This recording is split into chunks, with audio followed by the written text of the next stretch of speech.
Hotel, Abaragani, Ase. Assalamu alaikum. Good evening. With great pleasure and a high personal honor for me to have the opportunity to speak with you a little tonight.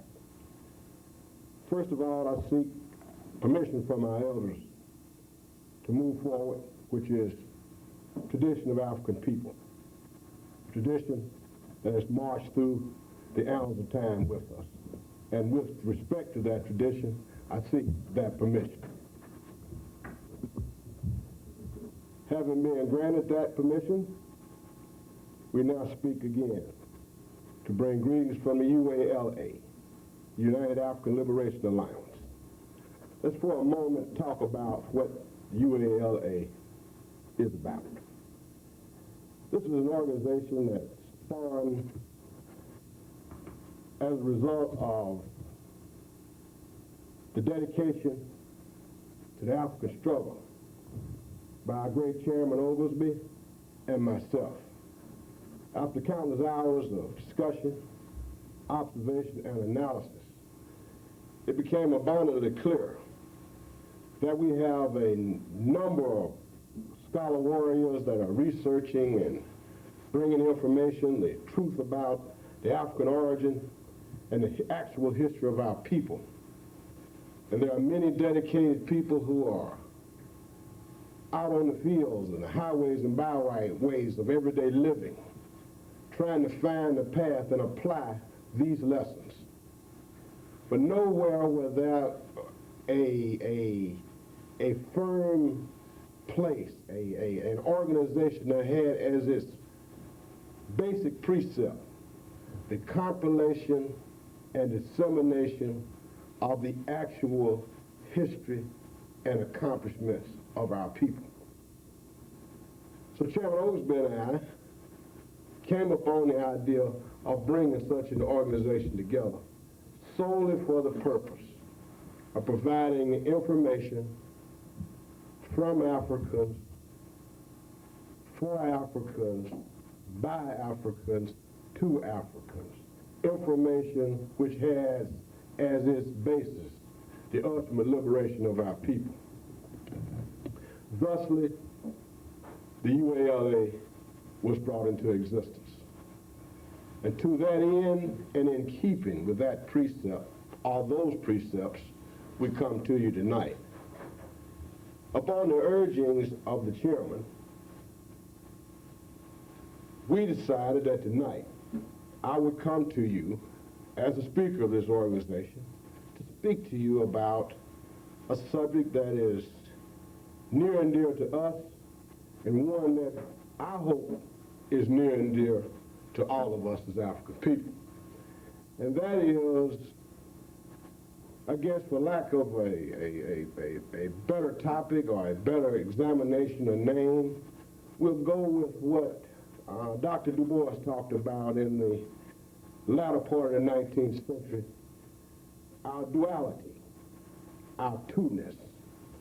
We want to talk about the inherent conflict of the African in the diaspora, and as a result of that, also in our homeland. That is a duality or a two-ness, a twosome. Two-ness in the sense that we struggle, seemingly trying to find that which is us. We wrestle with the fact that we know we are of African origin, but we are of a European domination over our past 300 odd years. That domination has led to us being forced to take on a mindset and a psychological operational framework from which to formulate the everyday strategies and decision-making process necessary with existing in this Eurocentric society. Being forced to abandon all that was African, or all that is native to us, and to take on a culture and a way of living, a way of being, and a way of existing that is totally controlled by our oppressor. This in and of itself creates a natural tension that has given rise to a mode of behavior that has become so self-destructive as we sit on the eve of the 21st century that the mere existence of our race hangs in the balance. I maintain that a lot of the fratricidic behavioral tendencies that we display can directly be traced to the fact that we are a people that is completely outside of its element. A people that has been forced because of the demeaning, decadent, and despotic nature of chattel slavery to abandon all that is natural to us. The creative tendencies that were developed throughout the annals of time, being that we are the original people, and all that is emanates from us in a human sense. European domination and racism and the systematic depopulation of our continent, our homeland, by the invaders has put us over a 400 to 500 year period in a position where we have become nomads, strangers in our own land. And to that end, we must grapple for the resources and the direction and the techniques necessary for moving toward freedom, which is our ultimate aim. Evidence of the disarming effects of these centuries of systematic slavery, brutality, and denial of that which is ours is capsulated in the words of King when he says to accept passively an unjust system is to cooperate with that system. And by doing so, the oppressed becomes as evil as the oppressor. Moreover, such non-action suggests to the oppressor that his actions are right. Acquiescence to oppression is both morally wrong and corruptive, and it's also the way of a coward.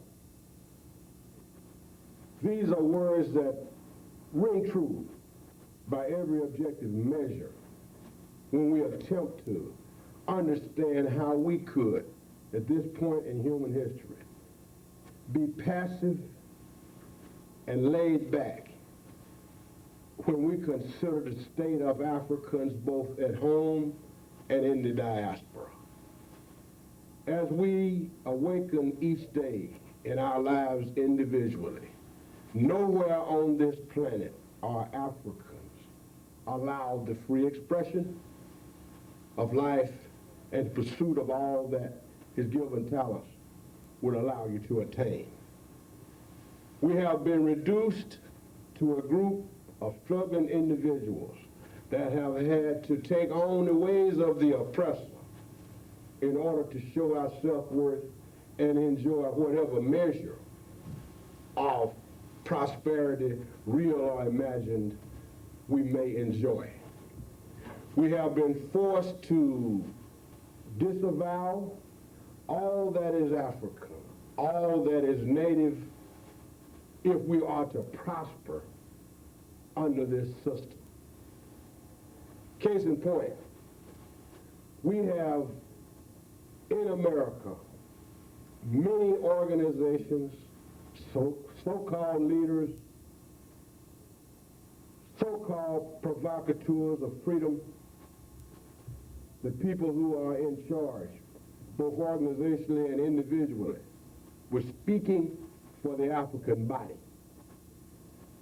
We have no established apparatus for picking leadership. Our oppressor, by direct or indirect means, anoints and appoints all Africans in America, in South America, in Central America, in Africa, that are to be followed without problems.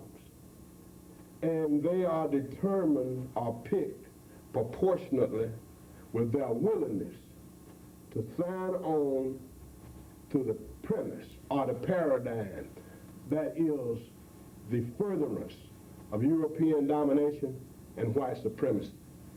All of those people of African descent that choose to speak in the interest of African people and from an African-centered perspective are smitten, are struck down by the ruling elite amongst our own African people, or the great overlay of white supremacy and European domination.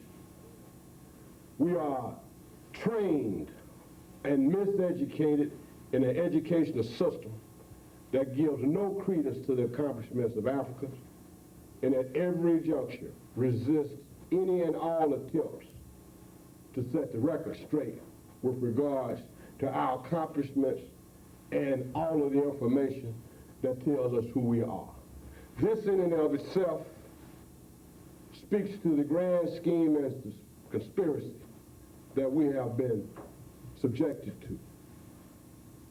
Carter G. Woodson got to it a little bit in the miseducation of the Negro, and those of us as we move near the end of this century who have benefited by being able to read, study, and evaluate what has happened to our race can plainly see that our institutions of higher learning are funded, directed, and managed by the huge benefactors, white charitable organizations that make as a prerequisite for their giving your requirement and your dedication to following the precepts of European domination and white supremacy. Historical black colleges and their contributions to the forward flow of history and the ultimate liberation of Africans is shameful.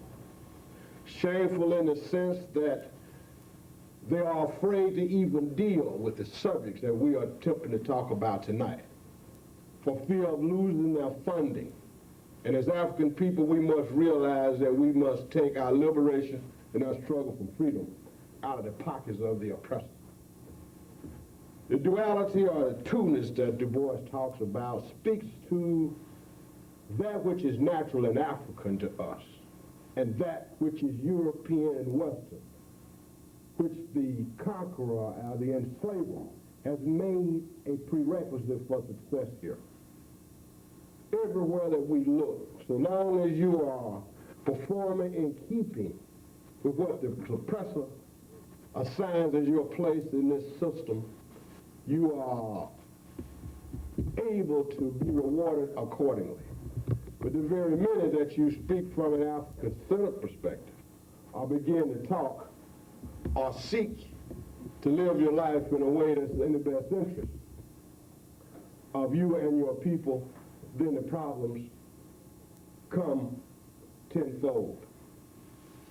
We wanted at the UALA to begin this series tonight, and we picked the subject, the duality and the two-ness, and to talk about Du Bois because it's so poignant as we begin another century to reflect a little and think about, in the souls of black folk, Dr. Du Bois told us in the early 1890s that the fundamental question of the 20th century would be race. As we go to the 21st century, I submit that the fundamental question still is race. We have, since the Brown versus the Board of Education and the advent of the Civil Rights Movement, we have almost integrated ourselves out of existence. We maintain that prior to this recent latter part of the 20th century experiment with integration, everywhere we assembled, we had our own economies, our own educational framework, our own institutions. Since the advent of this social experiment, we have integrated at the expense of sacrificing all that was ours. And the net result is that when we practice the encompassing or the pursuit of that which is not African-centered, the prerequisite for progress under that system is that we sacrifice all that is ours, and that we make the admission that all that is theirs is good, right, and proper, and all that is ours is derelict, bad, and terrible. Somehow there's something wrong with that picture. And as a practical matter, we tried it, and it simply doesn't work. And the only way we could accept this without being an outrage is that duality, that forever, that conflict that precludes us from being able to look at what is happening through us through an African prism, through the lens of history that reflect that which happens to us.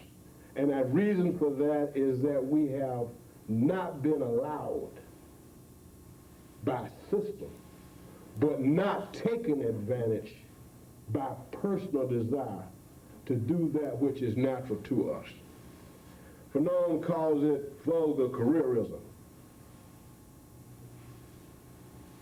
That has led us to become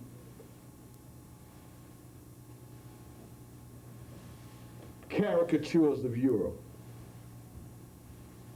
People who see more in their oppressor than they see in themselves, and see the way to prosperity through actions, mores, and folkways of our conquering people. And until we are able to understand who we are, what we are, and where we come from in a plain, unfettered way, we see no worthwhile prospect for assuming our rightful place on the human stage.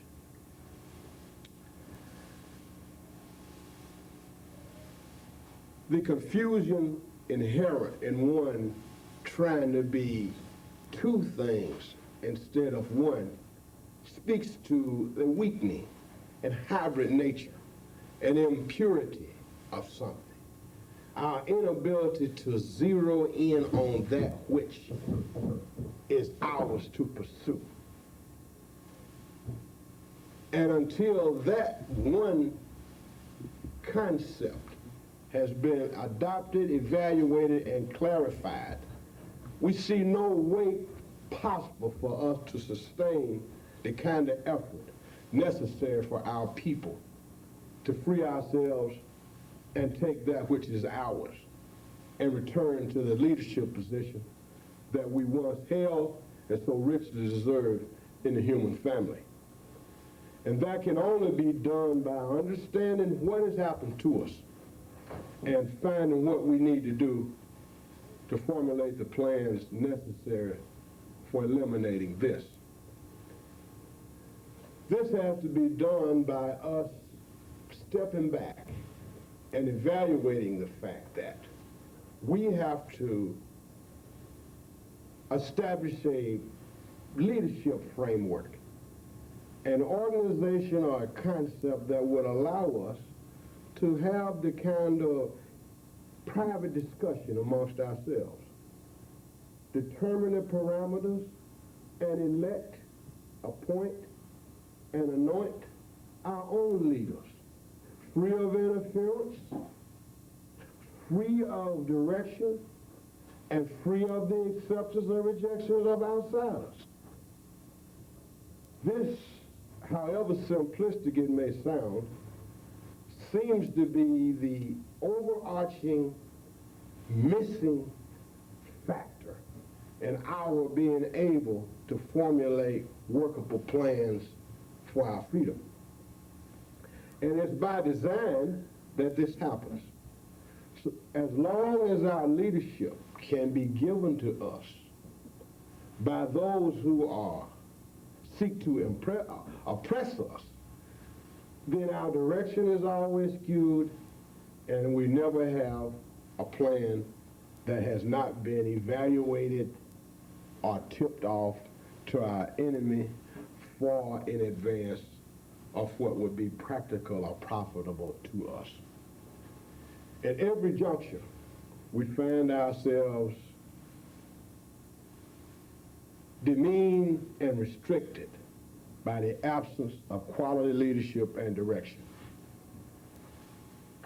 We participated in the Million Man March 2 years ago, and at that time we saw and we felt that it was a grand opportunity with this conglomeration of well in excess of 1 million African males.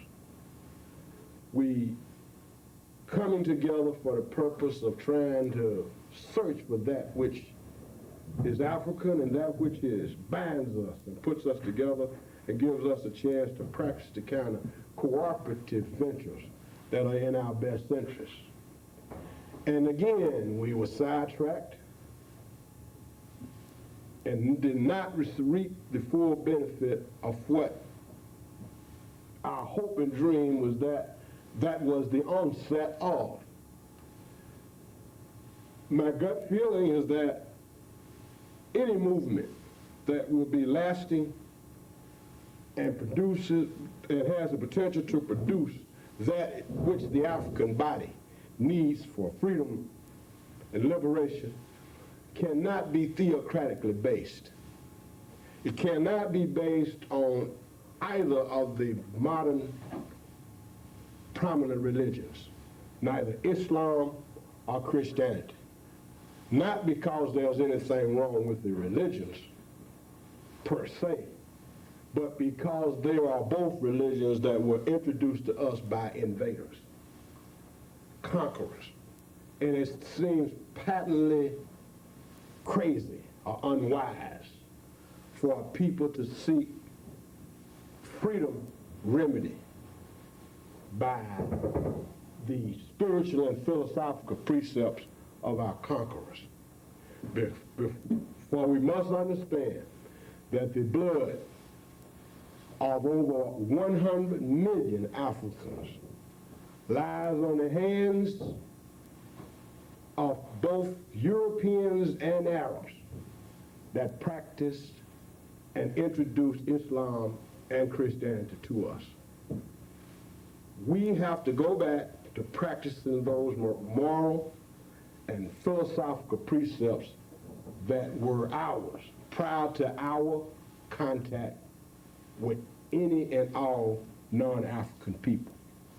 For it's our understanding that the longest period of peace and prosperity on this planet was enjoyed by our people prior to our contact with the so-called European.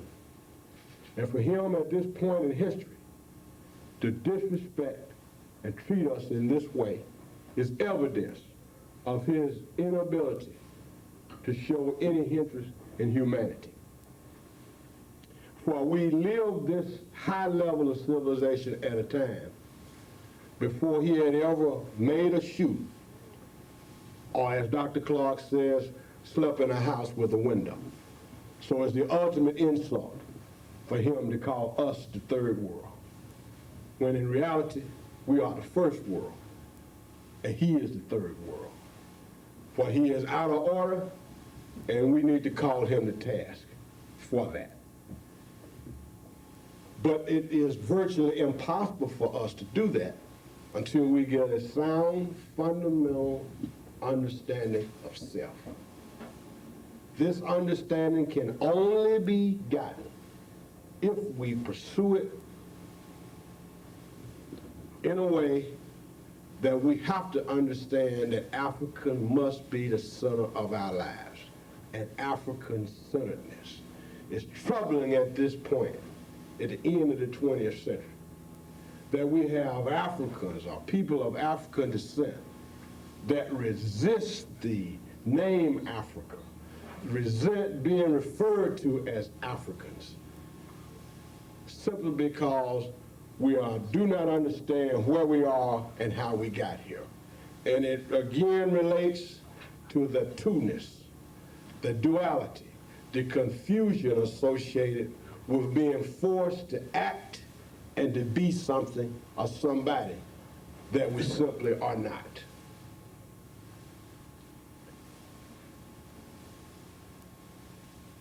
The UALA, again, takes that as a fundamental tenet, our unswerving dedication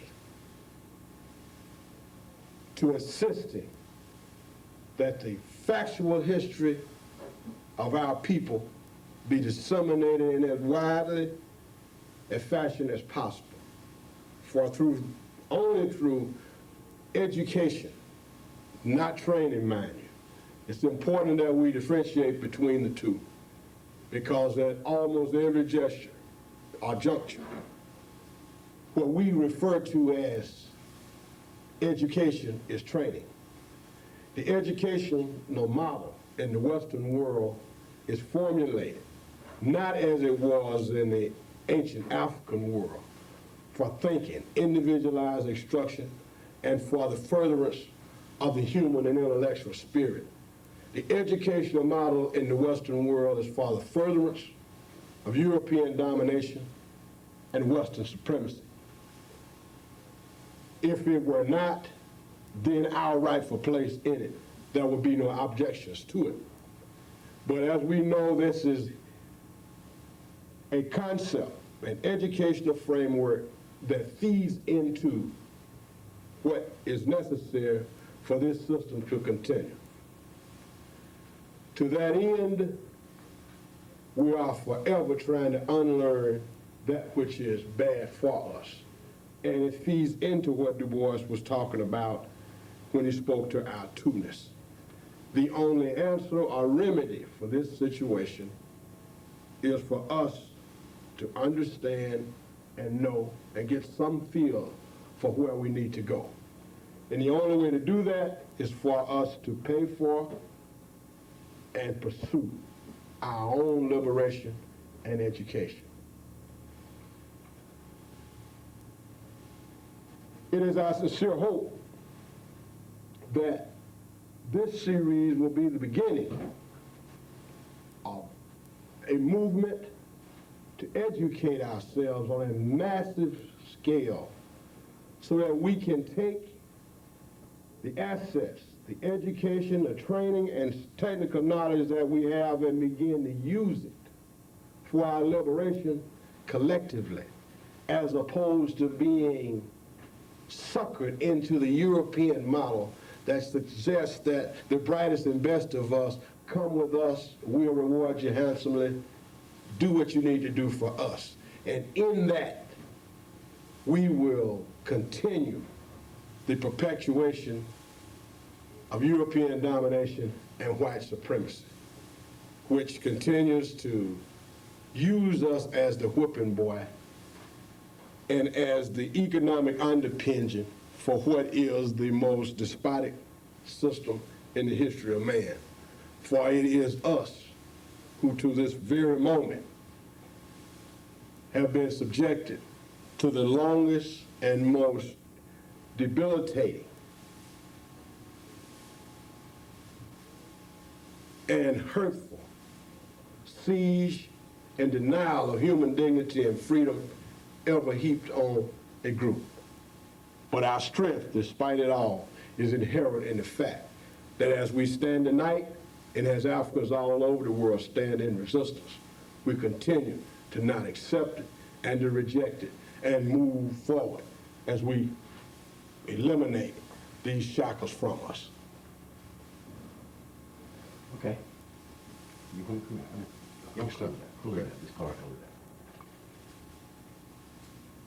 Again, I leave you, as we started, with the words of King. To accept passively an unjust system is to cooperate with that system.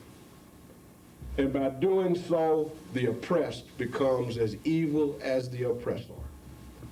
Moreover, such non-actions suggest to the oppressor that his actions are right. Acquiescence to oppression is both morally wrong and the way of a coward. Hotel. We want to thank Lowell, Mr. Speaker, for that wonderful delivery tonight. And we want to thank you all for coming. And next week, we're going to speak on politics will not whip white supremacy. Thank you very much for coming. Have a safe trip home and drive carefully. And hotep to all of you. Good night.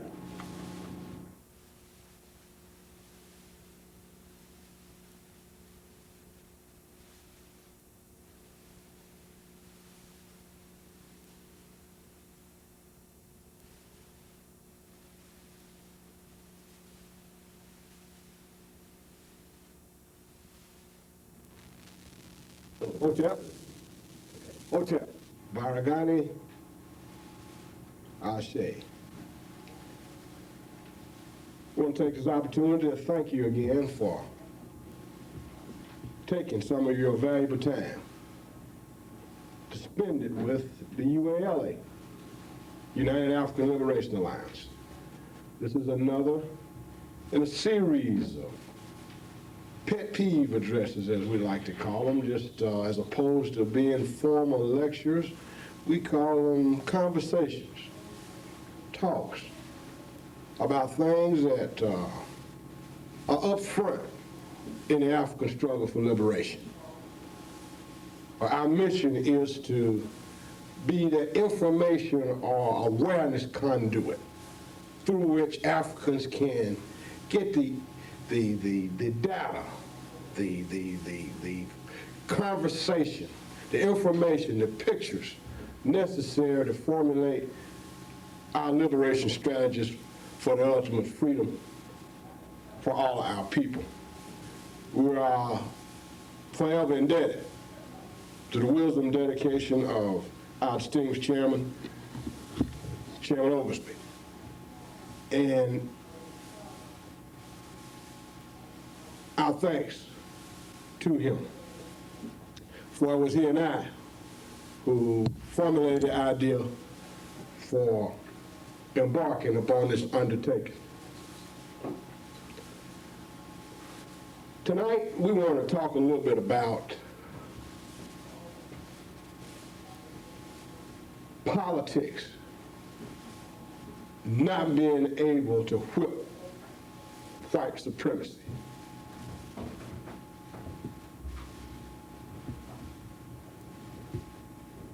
Again, it's politics and economics.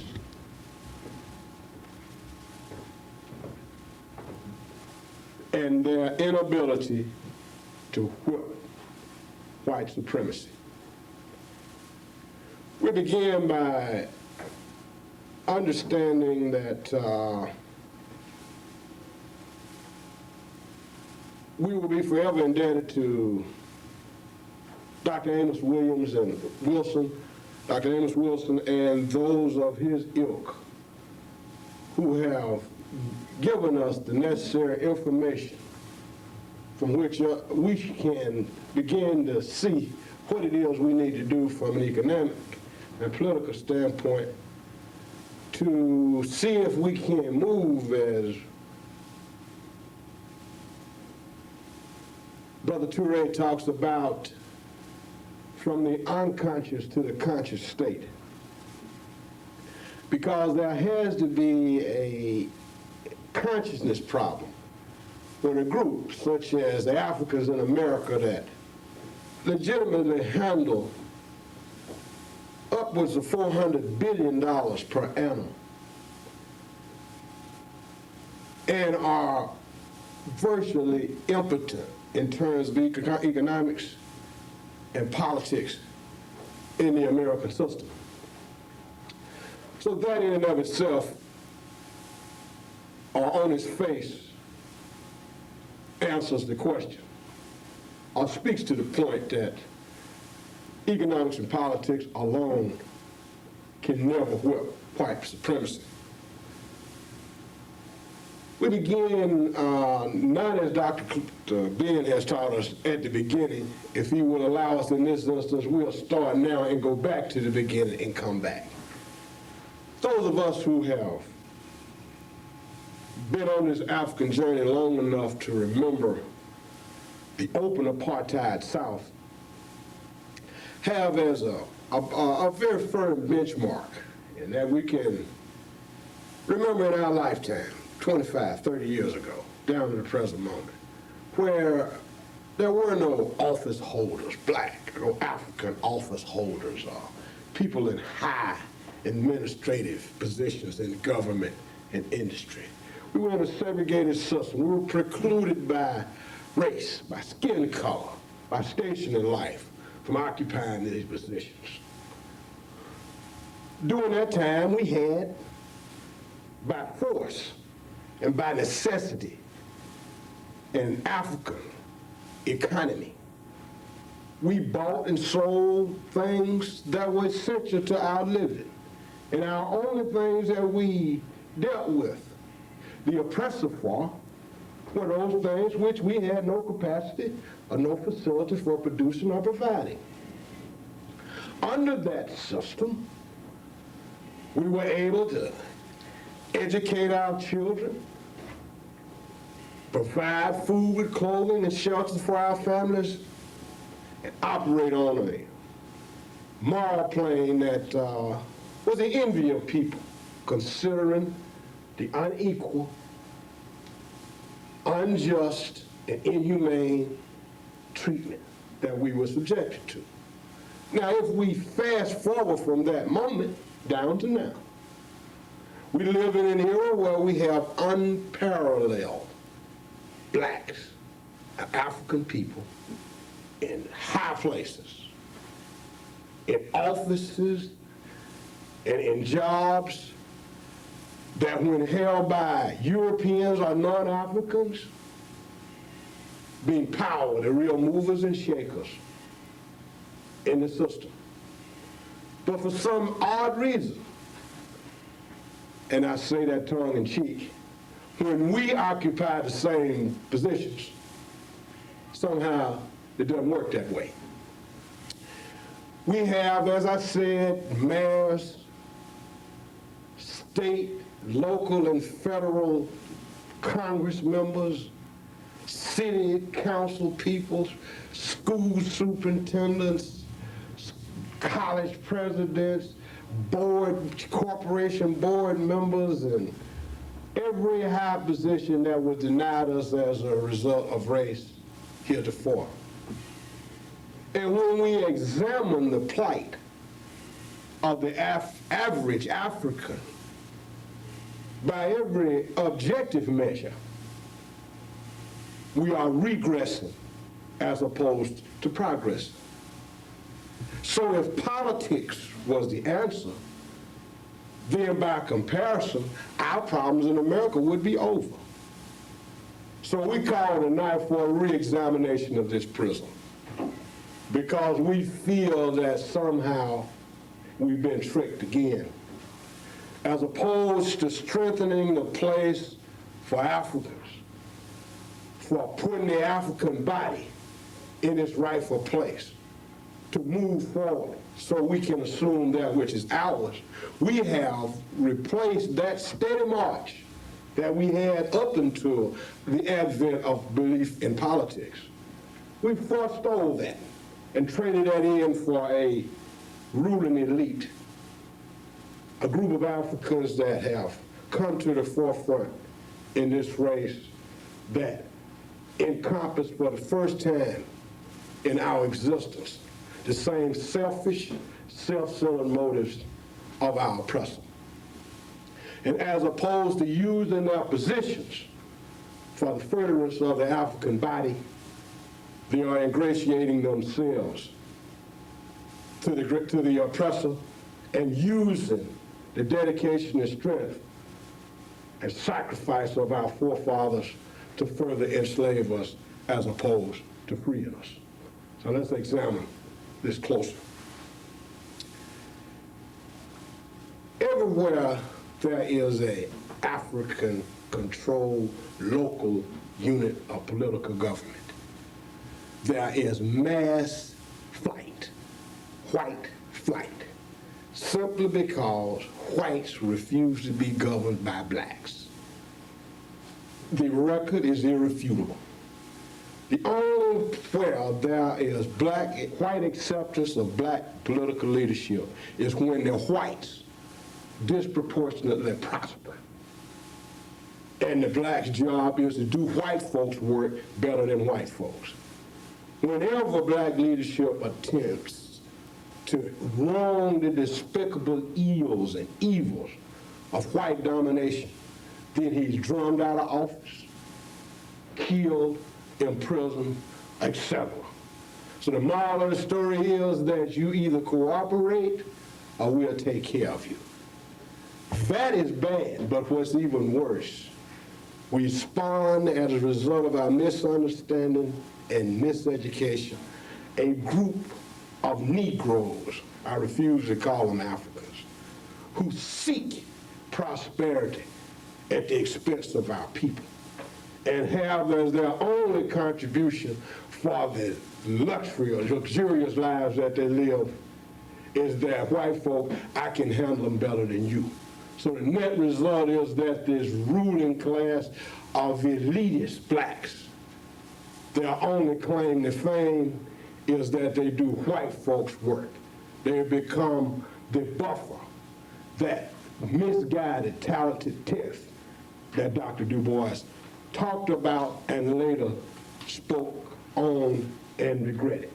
Because to this point it has led us to a point where it is no longer a positive aspirational goal. We control politically most of the school boards, local governments, and political units in almost every major metropolitan area in this country. The educational level and lifestyle and living, the means level of the masses of black folk, Africans, is less than it was 25 years ago. The mainstream media and our enemies are fond of expounding the growth in the black middle class. What is that madness? What black middle class? Middle class delineation denotes a certain power that no blacks hold in America. All of us live and serve at the pleasure of white folks. If you don't believe it, act independently. The wealthiest and the strongest of us do something African-centered. The only time you have the wishes and the good agencies of white folk is when you serve their ends, whether they're in the best interest of your people or not. And all we have are sports heroes and entertainment heroes. And that's not a leader of a race. That's entertainment. We're talking about 100 million dead, 1 billion unrepresented and exploited as we speak. And you're talking about running and jumping and singing and jumping up and down and cutting ribbons and kissing babies. This is war. And what has happened to us is that we've lost our stomach for fight.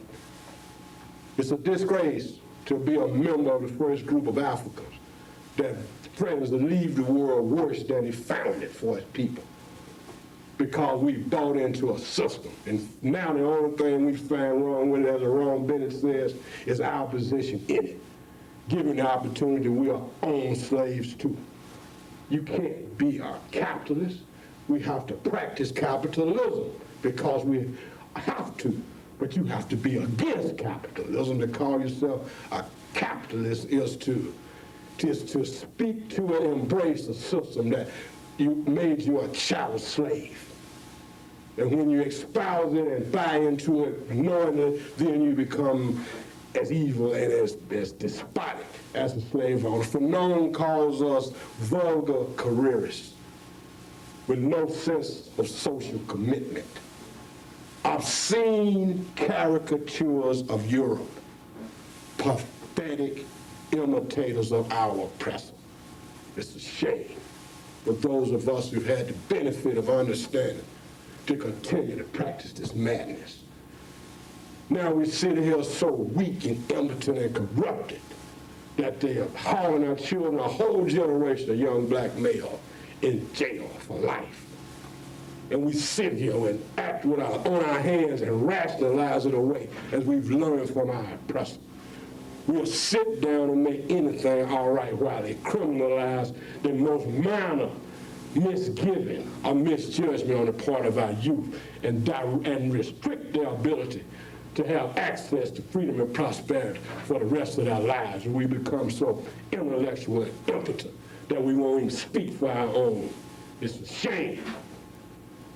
And we continue to stand back, sit back, and be comfortable. So long as it doesn't afflict me, then it's all right. We become an I people. That's a new phenomenon for Africans.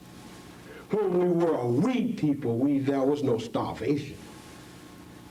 I come from a time when we didn't have very much. But nobody had nothing. And nobody had all. There was a sense of nation, a sense of togetherness, a sense of we. That's what's lost on us as we live today. And we come today, we understand that we come to make us uncomfortable. Because how can you be comfortable when 9 out of 10 Africans in the world don't know where his next meal is going to come from? Where we have over 1 million Africans under 30 years old under lock and key in some form or fashion in the penal system in America. If they are guilty, that's our fault. You can't divorce yourself from responsibility of what your youth is. What kind of people are we? We got this from the oppressor. My grandmother was responsible for me from there to her grave. She didn't say when I got 18 or 19 or 20 or 30 that it always on me when it was on her. So how can we talk about those young black people? I don't know what's wrong. They have vilified our young to the point that there's a separateness in our race that I've never seen before. We become generationalized. Ooh, I don't know what's wrong with them. What them are you talking about? Them? That's my son or daughter.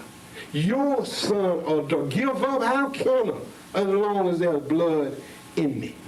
There's no giving up. Because wherever she is or he is, I made it. Whatever he or she does, I did it. They're ours. They're our future. Because old men have vision and young men dream dreams. Our army is in jail. Our prosperity is locked up.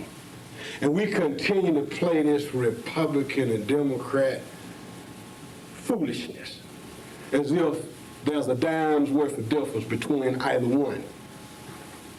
My slavery has not been any less on the Republicans or the Democrats or the Independents. The one thing I can say about the European, he is consistent. One thing he is equal opportunity on, and that's in his discrimination, prejudice, racism. Now he's been consistent. They all do it. And for us to continue to pick and choose shows our senselessness. How can you want to sleep and embrace a man that has enslaved and imprisoned your children?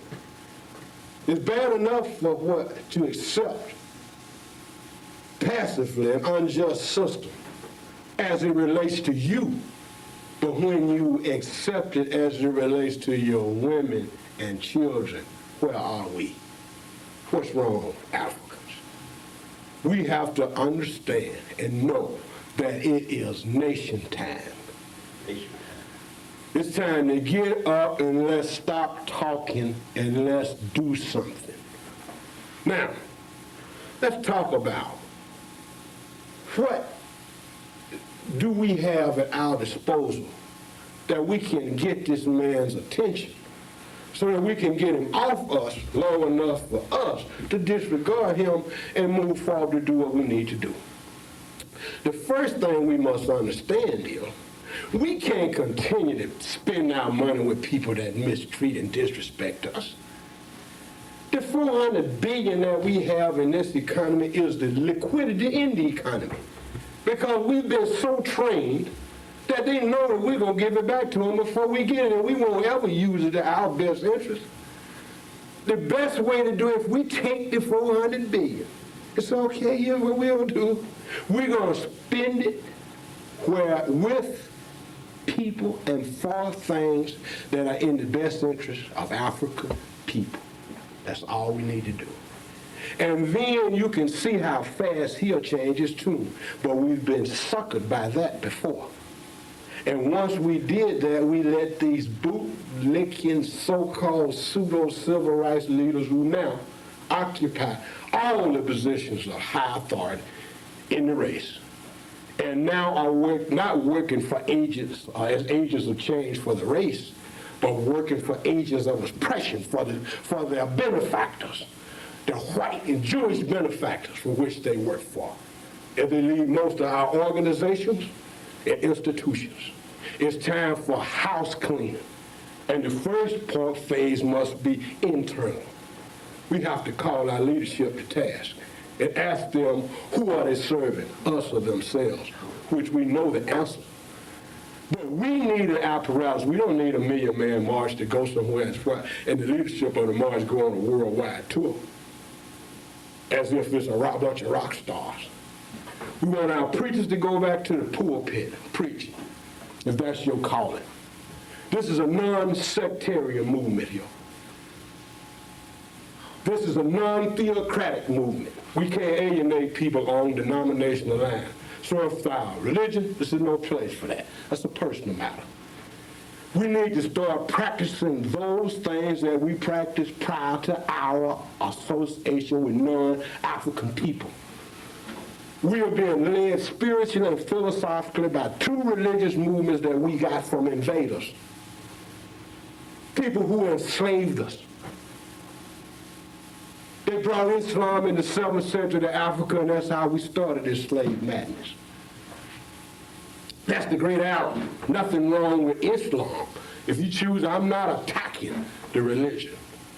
I'm attacking the people that under the practice of the religion used it to get us off our mark so they could do reprehensible things to us. Christianity, the Portuguese, the European, when they came to Africa, they depopulated and Christian slavery.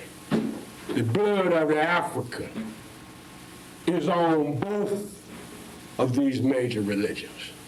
So let's not fashion our movement under a religious thing. The practitioners of it, you are welcome. And we respect Islam and Christianity. But under the names of both of these religions, some of the most heinous crimes in human history have been heaped upon the African mass, and here we go running around. So I'm not impressed with any individual when he comes to me wearing a cross or a kufi or a crescent, a symbol of religion. Because let's go to the African way. Religion is as you be. If you are religious, then treat me humanely. Then you don't need you. That's all I need.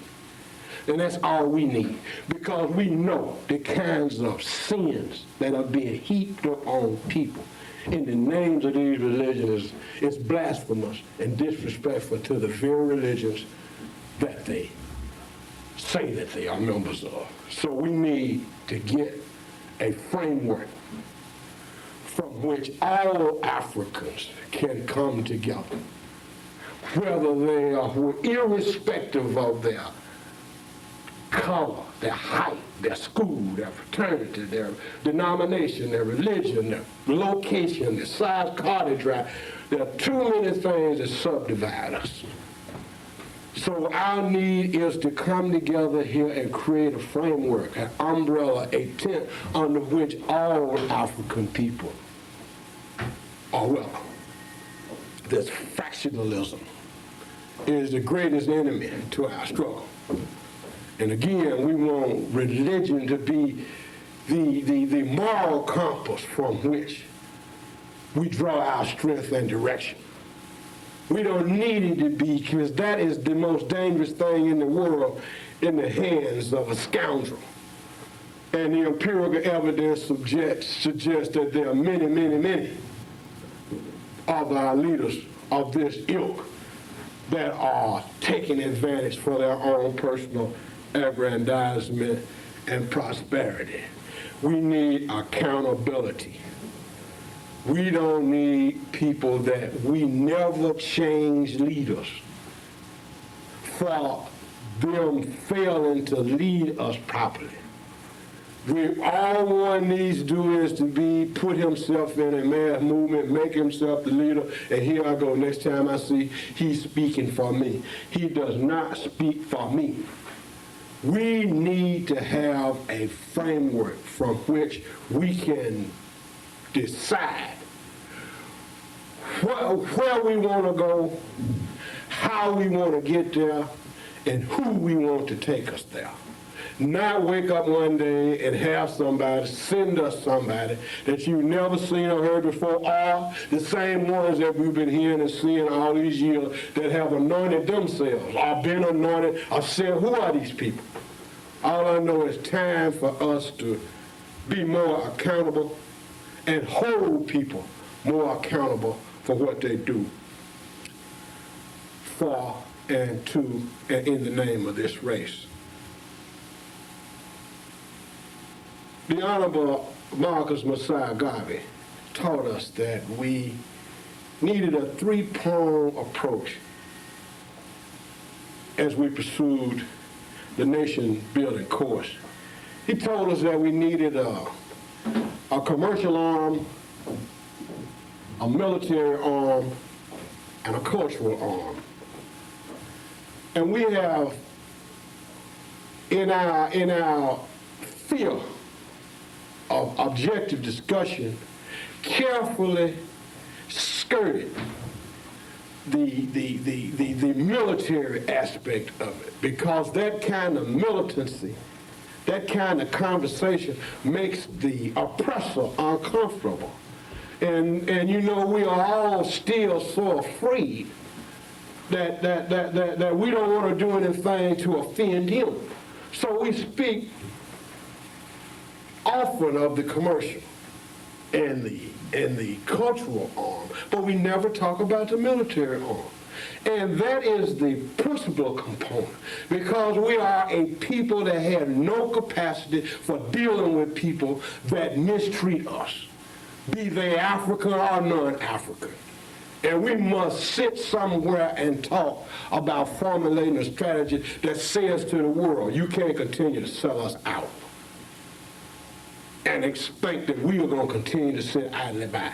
You can't continue to come in our community, take all the money out, and be so arrogant and indifferent that you don't even care enough about us to learn to be decent. And then we are so stupid and mindless and so weak that we continue to do business and to give people our money that disrespect us and treat us any kind of way.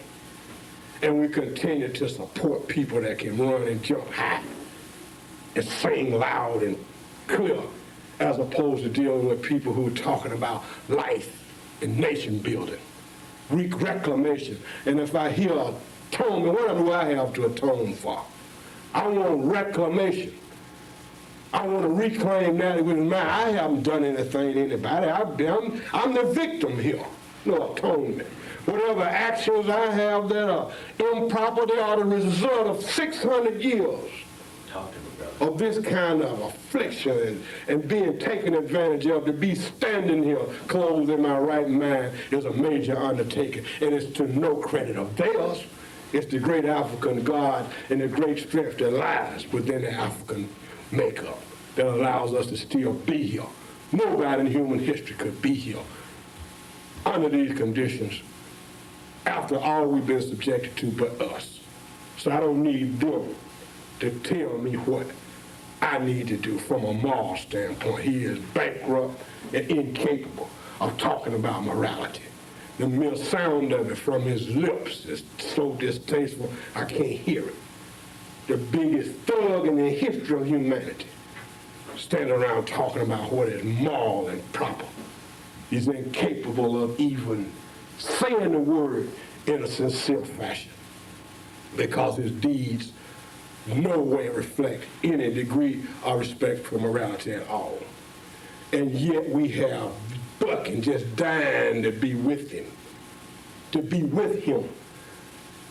He made up that duality, the two-ness that we spoke to you on another occasion. We are so caught up in that opiate, that drug of capitalism, that big I and little you. Come on in and we'll take care of you. Don't worry about the rest of them. That I, general, that's what we've learned from the European. That leads to an abandonment, separation from the great mass. So all of us want to raise a great movement, alleged to represent a great number of people, not to lead those people to prosperity, but to be able to go to the man and trade that in for the European or Western favors. That's what I maintain our leadership is doing primarily now. And those who want to continue to do it, continue. But those of you who are like me, let's stand up and take back what's ours and move forward as the proud African people, which we know that we are. And we have to be strong enough to call these people to task. You're either for us or against us. Everybody that's not in accord, deal with them accordingly. But we have to stop allowing people to play both ends against the middle. The double talk is over. It's time to put up or shut up. You've heard it all. We've been everywhere. We've seen everything. We know everybody. Now it's a question of commitment. What are you going to do about it? Are you going to leave the world worse than you found it for your children? Or are you going to do something about it? That is the only question on the board. And what the UALA is asking you tonight, if you want to do something about it, here's one of the vehicles you can do something about it with. We need you and we want you. A spear has been thrust in the belly of the African nation. And regrettably, there are not enough tears to mourn the dead. How many more of our young people are going to die? How many more of us are going to continue to lie to them? Go to school, be good, make good grades, and everything will be all right. That's a lie. You know it's a lie, and we continue this madness. We have to take out $400 billion and create some industry for our people to come and work for us. So that the only way to ensure that they're going to have a job and not have to genuflect and bow and suck out to crackers all their lives is to build some of our own. And the only way we're going to do that is to take $400 billion and use it for us. And if they don't ask for their sanction, we keep begging for it. I don't need that. Those of like persuasion, let's go. People, we're going to the 21st century. Anybody can be a coward. Anybody can be a coward.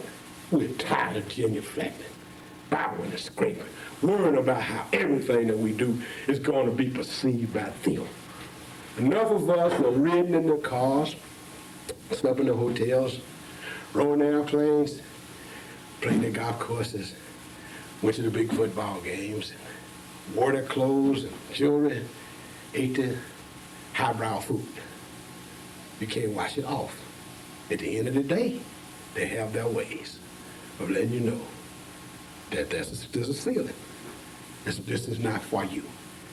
Now, those who are willing to accept that, going along to get along, hey, we're used to that anyway. But it's time for a new day. It's time for us to move forward. Those of us who understand can be no peace with him. The same man that's done this to us for 300 years has no capacity, no facility for treating you fairly. The only time they want to amend the Constitution is when, in your time, you're always next. They wanted to amend it for busing, but they made it so bad till they didn't have to find it. We decided that integration wouldn't work. Enough of us finally decided to say it. From 1954, as the Honorable Lewis Crane Jones tells us, by down through Brocky, they've been depopulating the city. Schools, what are you talking about here? They left the school system, got up and left, and let the urban school system go. And after the real reason is integration. He didn't want to be beside you. You keep forcing yourself on him even to your demise. We're the only people on earth that want to find a way to love everybody else and hate ourselves. We maintain the hell with him. To take our 400 billion, stand up, straighten up and be men, women. Deal with people that treat us with respect or don't deal with them at all. It's nation time, respect time. To accept passively an unjust system is to cooperate with that system. And by doing so, the oppressed becomes as evil as the oppressor. Moreover, such non-actions suggest to the oppressor that his actions are right. Acquiescence to oppression is both morally wrong and the way of a coward. Hotel. We got to go. We got to go another 20 minutes. We got to go. Okay, do it. Okay, all right. Look here. What you do is that. Okay. Further evidence of the madness that has befallen our people is that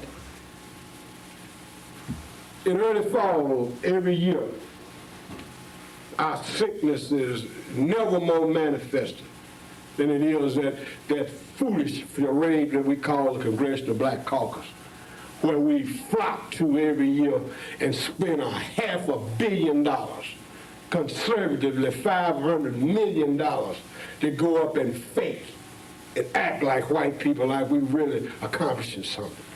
We have over nearly 50 members of the Congressional Black Caucus that are members of the House and the Senate. And to this date, I challenge anybody to find one piece of meaningful legislation passed by any member since the death of Adam Clayton Powell. So the net result is there are no legislation authored and passed by any member of this so-called Congressional Black Caucus. So we go up and eat and drink and socialize and play white, and at the end of the day, the struggling black masses who sold fish and barbecue and hot dogs and little old ladies spent their retirement money and welfare workers, food off the children to organize and participate for these very candidates. And the interest of these candidates is in finding their way, not in serving their constituents, but to see what they can do to ingratiate themselves to the system, their benefactors, the same system that enslaves us as we speak. They are able to do this because we don't hold them accountable. We allow them to intimidate us with that thou shalt not criticize black. That it will be a hustle on every front by blacks using that rouge. Ours is a game of interest. If you fail to serve the African interest, then you must be dealt with. The color is irrelevant. Because wrong is wrong. When you hurt me, I'm equally as hurt, regardless of who inflicted the pain. And this joke of political prosperity is laughable beyond comprehension. We exercise more real political power when we were black and there were no black representatives than we do now that we have black faces doing white work, because we don't have the facility to deal with them as we would the enemy if he was clearly discernible. So the enemy in his wisdom has now found out that the easiest way to him to get his desired result is to use one of us to do his work for him. And that's the purpose, primarily, that the black politician serves in America today. Because not a single one that's in office has a black agenda, irrespective of whether or not he represents black people or not. If he advances a militant agenda, he's out of there. He's branded as an extreme. He's the only people not allowed to represent the people that send us. And as sad as it may seem, a lot of the people, his constituents, won't like him if he started advancing the African agenda. That's that fratricidal behavior that we practice. That's that boule, that's that talented 10th mentality that tells us it's more important to be European than African. We still at this late date have people that resent being referred to as an African. How sick can we get when one is afraid to be himself? And that is the prevailing opinion amongst the so-called intellectuals and elites in this race. Again, I'm calling for the formulation of a strategy from which we can select the agenda and the people we want to represent us. That is the only reason for mass movements. What are we talking about? 1 million man, 2 million, 5 million? What are we talking about? What does that mean? A bunch of the same people we see organizing, negotiating for what? What did we get as a result of this? Who did they ask? What procedure did they use? Who told them to do this? That's my concern. These are the rhetorical questions that the African race has a right to ask and should be asked, and we need a platform, a procedure, a place to raise these issues and to get them advanced. It's critical that we not let it be forgotten in this discourse that, as we stated earlier, over 1 million of our young men are in the criminal justice. And there is no anger. The African mass has become so disillusioned and fooled, duped with the Tiger Woods, Bill Cosby, Oprah Winfrey. We all can ravel off the names of the ones that we see that appear to be financially successful and they can run and jump or sing or do something or all these things that they do that they reward them for. And the masses of us keep falling over, or boat stuck at the bottom, or keep falling off the boat. So we are now embarking upon this foolish course of we're going to all make it one by one, when we know in reality it's hopeless. And the hopelessness and despair has gotten so deep until the masses of our brothers and sisters are turning to drugs, alcohol, and all other manners of self-destructive behavior. Not because there's anything inherently wrong, but because we have become a hopeless people. So deep in despair and with no sense that anything would ever change. And it further expands our belief in the invincibility of the oppressor. Because now we are blaming him for what is our fault. He is who he is because we make him that. Our unconsciousness has the de facto effect of making him seem like he is just invincible, when our plight is purely a state of mind. Brother Kwame Ture talks about the unconscious and the conscious. The morning that we wake up conscious. Oh, I hope I'll be there, but I know it's a good chance. But boy, that'll be a glorious morning. Because that's all it takes for us to take our rightful place, is to wake up one morning with enough of us conscious and African-centered. Because for the first time in 400-500 years, and in the modern context, for the first time ever since we've been in mass in the diaspora. We have a large segment of African American with retirements, with advanced training, and with reasonable health that have reached a place in their lives where their livelihood is out of the reach of the oppressor. It comes to the front door unto death. He can't stop it. All we need to do now, so that excuse of, well, I would support what you're saying, I believe it, but I have to, what about my job? Well, no, the job is no longer the issue.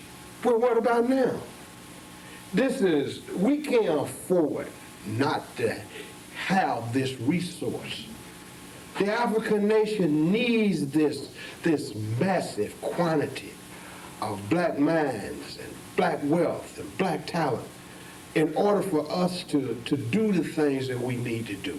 We're asking that group to rededicate yourself. You don't have the luxury of sitting on the front porch and going away. And you certainly don't have the luxury of refusing to face this for what it is.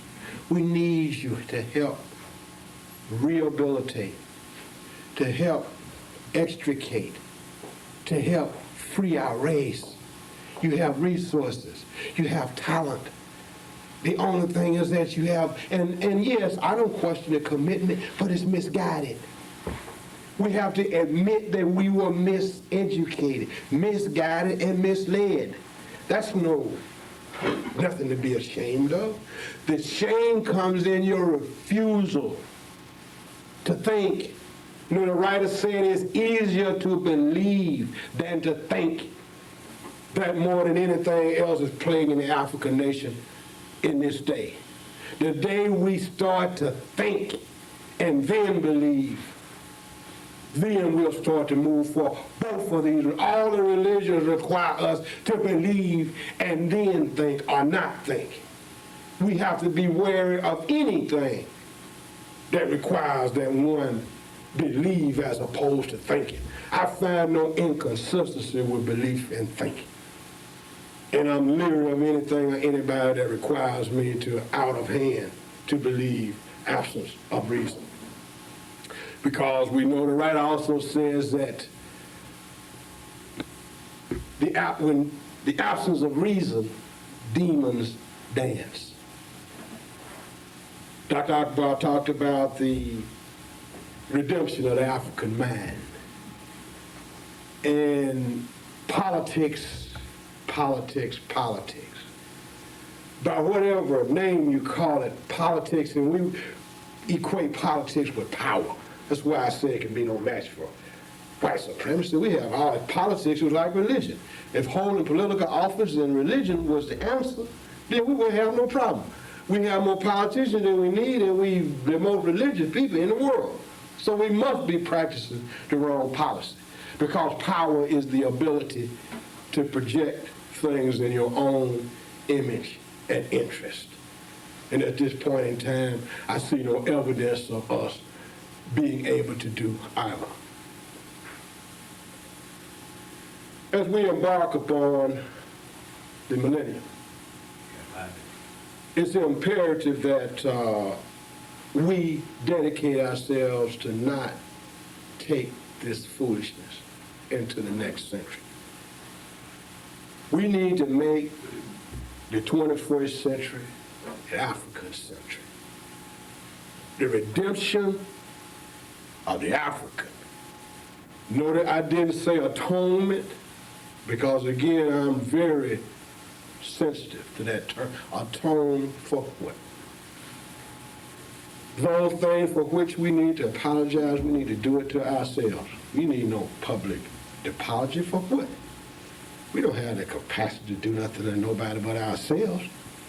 And we have never failed to exercise that. So if we need to apologize and atone, and we can do that, probably we don't need that. We need to assemble. I submit that once we get on a proper course of prosperity, And a lot of these self-destructive behavioral patterns were in. They are not the cause of the result. And for leadership to be calling for us to kowtow and bow and act as if we acted on some negative course without hedging or without prompting is another evidence of the misguided nature of our emphasis and leadership. Again, it was with great pleasure that we had the opportunity to speak with you tonight. And the UALA has as its mission our unswerving dedication to bring the message as we see it. And to all of those of like persuasion, please join us, because now is the time. Free the land, African people for African people, Hotel, Abaragani. Very good, my brother. Very good. Inspiring speech. Tonight we was fortunate enough to have our speaker, Mr. Lowell Dickserson, to give us an inspiring speech on the subject of politics will not quit white supremacy. I saw he got very emotional, and I can see that he is serious about the fact that we are trying to liberate black folks' mind and make the unconscious conscious. These tapes will go on sale between November of this year until December. This is a fundraising mechanism that we are using to continue our struggle and to help liberate black people's mind and make those unconscious conscious. We are happy that you were able to come here tonight and hear Mr. Lowell Dickserson, our speaker, speak. And I think he gave us a tremendous lecture on the fact of politics and those blacks that are in office and those ministers and religious people are putting too much emphasis on the spiritual aspect rather than the liberation and the nation building that we are trying to do.